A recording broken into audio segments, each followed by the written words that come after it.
তাই চাই সম্মান, কিন্তু খুব কম মানুষই বুঝে সম্মান পাওয়ার আগে নিজের দামটা নিজেকে দিতে হয়। আমরা অনেক সময় কিছু কাজ করি যা আমাদের নিজের মূল্য কমিয়ে দেয়, অন্যের চোখে না, নিজের চোখেই। এক, বারবার নিজেকে ছোট করে দেখা। আমি পারি না, আমার মতো কেউ কেন শুনবে, এই ভেতরের ভয়ই মানুষকে পিছিয়ে দেয়। যখন তুমি নিজেকে তুচ্ছ ভাবো, তখন দুনিয়াও তোমাকে গুরুত্ব দেবে না। দুই, নিজের সীমানা না টানা।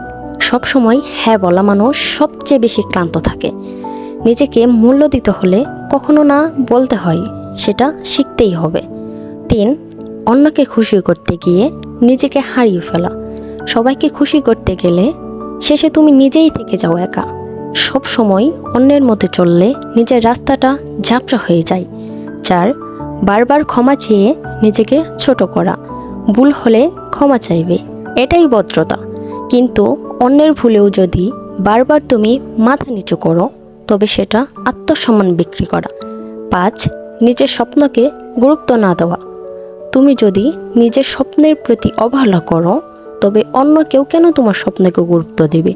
তাই নিজের দাম রাখতে চাইলে প্রথমে নিজেকে ভালোবাসো, নিজের কথা শোনো, নিজের পাশে দাঁড়াও। যে মানুষ নিজের সম্মান রক্ষা করে